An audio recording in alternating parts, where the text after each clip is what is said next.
Hello, this is Mr. Win, and this video is over trigonometry part 3. We'll be solving for missing angles, and this again will require a calculator set in degrees mode. So when you have a right triangle and know two of the sides, it is possible to find all the angles. This is because once we know a proportion, we can immediately link it to a similar triangle and see its angle. This third video will focus on using this relationship of similar triangles having the same angles to find all missing angles of a right triangle when you know any two sides. So here are the steps. First is label HAO from the reference angle you're trying to find. Second, select a trig ratio from Soh Cah Toa where only one value is missing. Now our angle is missing, so we actually cannot be missing any of the sides. We need to have both O and H if you're using sine, both A and H if you're using cosine, or both O and A if you're using tangent. So again, pick this one that uses the two sides that we already know. And 3, solve the equation for the missing value, missing angle, by using inverse trig. If given an answer inexact, leave the answer with the inverse trig function. If given an approximation, type the answer in the calculator. So now you should be asking, what is inverse trig? Inverse trig is a type of function that undoes a regular trig function. Think of opposites like division undoes multiplication and vice versa. Multiplying undoes division. Subtraction undoes addition and vice versa. Even square rooting undoes square powering or squaring. So sine, which we abbreviate as sin, is undone by inverse sine, which looks like sin or sine to -1. Also, we call it arc sine. Cosine is undone by inverse cosine. So you need to look at cos -1. We also call it arc cosine, your choice. And then tangent is undone by inverse tan. So tan -1, or also called arc tan. So on a graphing calculator, you can access the inverse trig by pressing second. So this button in blue up here. And then you press the regular sine, cosine, tangent, because once you press these buttons here, here's sine, cosine, tangent, look right above it in blue. In blue, you see sine -1, cos -1, tan -1. Alright, so that's how you do it on a graphing calculator. Notice there's a parentheses after it, right here. There must be a numerical value entered there. It is usually a fraction of the two sides we have, but if it reduces to a whole number, you can have a single number in there as well, but it has to be a number we know. If you're using the online Google calculator, you can access inverse trig by just clicking the inverse button in the top left and then selecting the one you want. So the inverse button is right here. And then once you do that, you'll see all these inverse. You see inverse sine, inverse cosine, and inverse tan. You can also call it arc sine, arc cosine, arc tan. They actually use arc in their name, so they call it arc sine instead of inverse sine. But again, there's a parentheses afterwards, because that's part of something.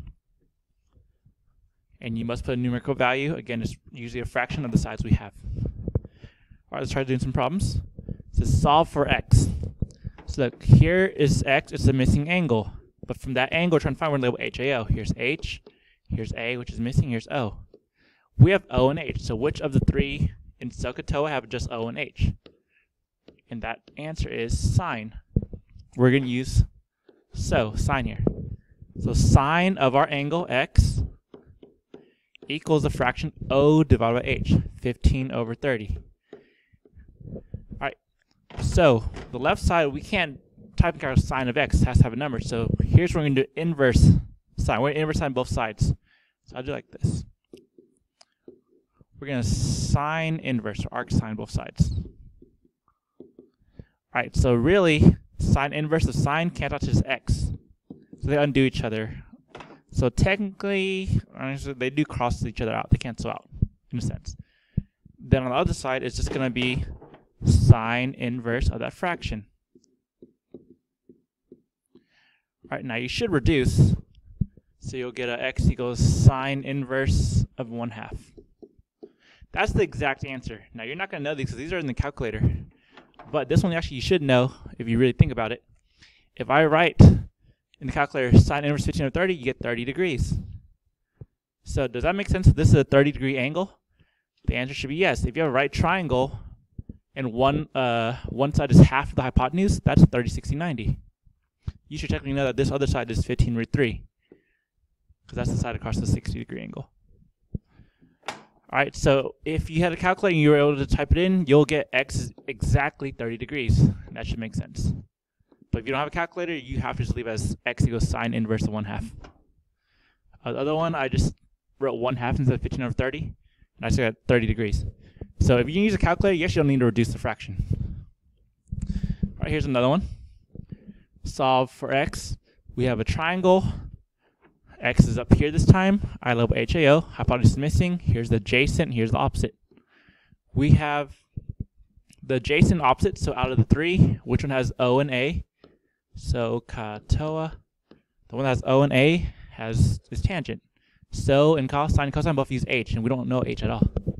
Now we could find H by doing Pythagorean theorem, and then use that if you want, but no need. So we're going to say tangent of our angle X equals O divided by A. Alright, and we should reduce. You don't have to, but let's not reduce this time.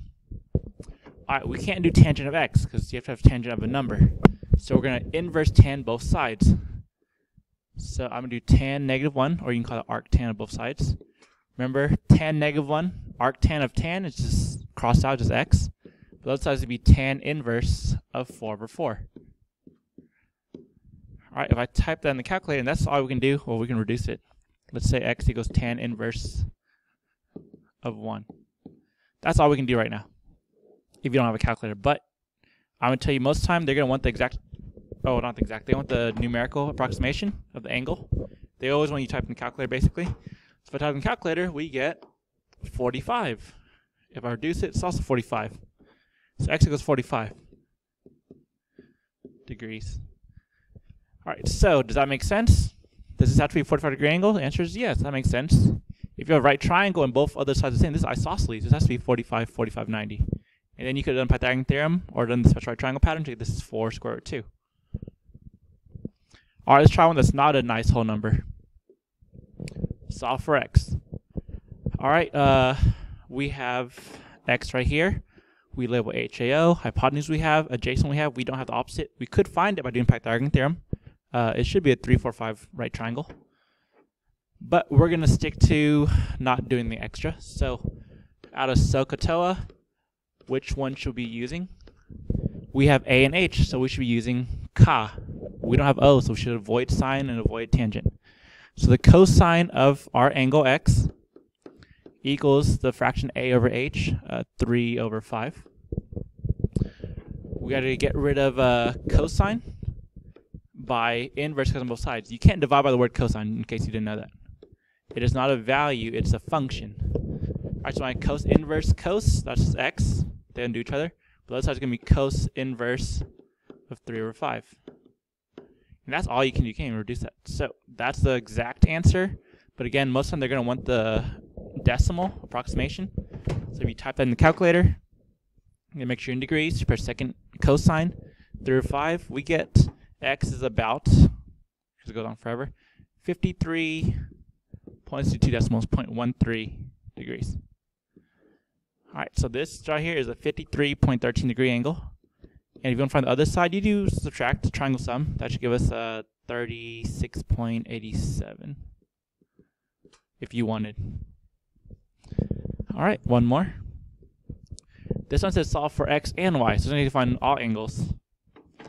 So let's find X first. If I'm starting here, let's label H. We're missing A. That's not A. That's O. A is next to the star, and then here's O. Label carefully. Alright, we're going to use Soh Cah Toa. Figure out which one we're using. We have O and A, but not H, so we have to use tangent. Now, if we did Pythagorean theorem and found H, then we could use sine or cosine. So the more numbers you have, the more options you have. We're going to do tangent of our X equals the fraction O over A. We need to get rid of tan by arctanning or inverse tanning both sides. So you get X equals arctan of 5/12. That's the exact answer, but let's type in the calculator and see what it says. Up here, arctan of 5/12 says it is about, I'll keep it in red. X is about 22.62 degrees. Alright. Once we found this angle right here, 22.62, can we find this other angle Y?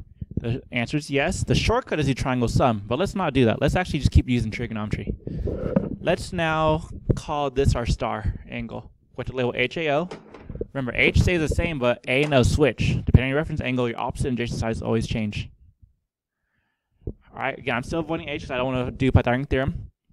we're using A and O, so the only one that has that is also tangent. So we're doing tangent again. We're going to do tangent of y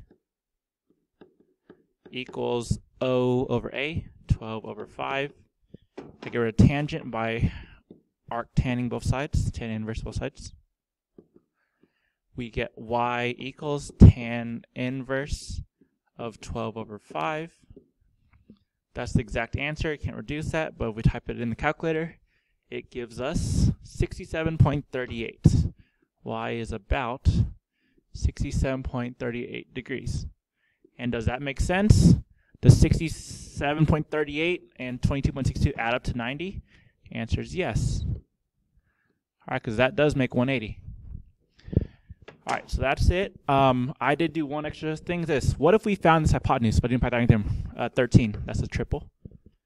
What if we use sine and cosine? Would that still get us the same answers? The answer is yes. If we're using angle y, and we do arc sine of 12 over 13, you get that 67.38 degree angle.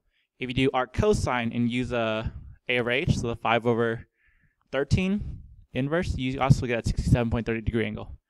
And if you chose to use your reference angle of x, so the A no switch back, you will get that 22.61 degree angle or 60 degree angle, depending on which side you want to use. If you want to use A over h or O over h. All right, so you have lots of options once you have more than two sides. All right, that's it for the video. Thanks for watching. Make sure you ask some questions in class. Join the live sessions. All right, bye.